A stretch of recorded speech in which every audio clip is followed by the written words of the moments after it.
Hi, my friends, it's your tour guide of the wrestling side, me, Preston E. And on this video, I'll take a look at Solo Sikoa and a possible concept I have for him when he returns to the WWE.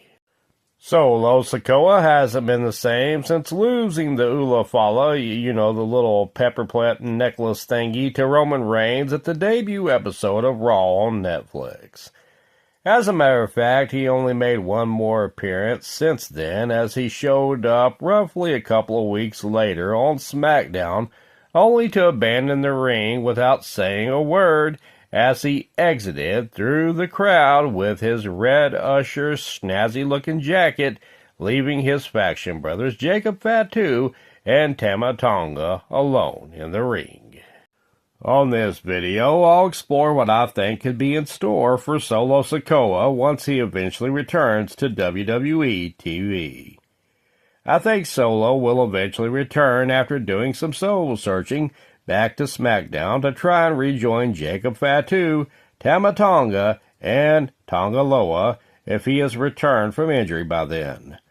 However, I don't think it will all go according to plan for Solo, as I believe Karma, not the former Awesome Kong women's wrestler, but the thing that says what goes around come around, that Karma will bite him on the butt. Much like Solo Sikoa turned on Jimmy Uso in 2024 after declaring his love for him as a brother, I believe Jacob Fatu will do the same thing to Solo. After Jacob Fatu says, "I love you, Solo," and gives Solo a big old Samoan bro hug, maybe a Sabroan hug, Jacob will then physically attack Solo, and the Tongans will join Jacob Fatu in on attacking Solo. He will be kicked out of his own faction, and Jacob will take over as leader, much like Solo took over and declared himself the tribal chief sometime after Roman Reigns left for an extended period after his loss at Mania in 2024. And what could Jacob Fatu's reasoning behind attacking Solo Sikoa be? Well, he's a wild animal of a man. He really doesn't need a reason. But if you want him to have a reason, Solo Sikoa walked out on him in Tama Tonga, so could be abandonment issues, I don't know. But you could almost spin it like Kofi Kingston and Xavier Woods turning on Big E. They told Big E that he abandoned them and left them high and dry when he was injured all that time. And Solo Sikoa abandoned his buddies Jacob Fatu and Tama Tonga. So you could spin it like that in a way as well. Solo will eventually return to SmackDown, trying to get revenge on Fatu and the Tongans, only to be overcome by the numbers game time after time again.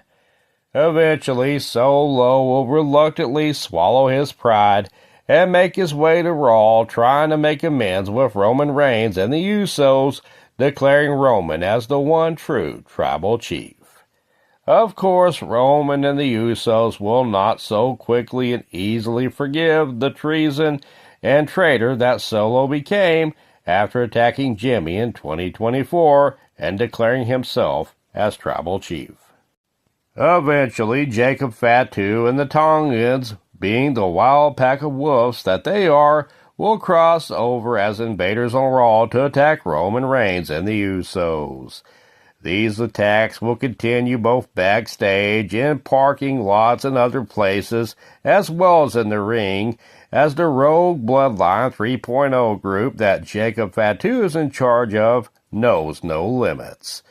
Solo will help Roman and the Usos by attacking Fatu and the Tongans himself to prove his loyalty. Roman Reigns and the Usos will eventually accept Solo Sikoa's olive branch by helping him on SmackDown against Fatu and the Tongans, culminating in a match against them at Survivor Series. That's right, it'll be Roman Reigns' original bloodline against Jacob Fatu's bloodline. I'll call Jacob Fatu's Bloodline Wolfpack. Since they're like a pack of wolves and it's kind of a callback to another splinter group, NWO Wolfpack. By this time, Jacob Fatu will have added yet another member to his faction as younger brother Journey joins Jacob Fatu and the Tongans to take on the OG Bloodline at Survivor Series. So it'll be Roman Reigns, the Usos, and Solo Sikoa as the OG Bloodline against Bloodline Wolfpack, Jacob Fatu, the Tongans, and Journey. I see this possibly being an old-school Survivor Series elimination match, or it could be a War Game match at Survivor Series, and this match will see Rock helping Jacob Fatu's group cheat to win against Roman's group.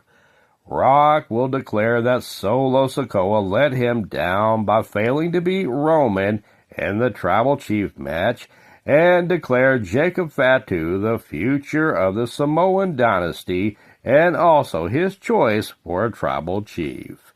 From here, Rock will lead by example by finally taking on Roman Reigns at WrestleMania 42 in 2026. We will also get the Usos versus Tongaloa and Tama Tonga at WrestleMania as well, and we'll have Jacob Fatu battling against Solo Sikoa also at WrestleMania 2 in 2026. If you want to throw in Sammy Uso taking on Journey, I think that'd be another cool match as well. And hopefully this will end the Bloodline saga with a big bang instead of a whimper. Convoluted? You betcha. Possibly one too many sequels like Police Academy movies for the Bloodline? Oh yeah, but it's what I got. Thanks for watching.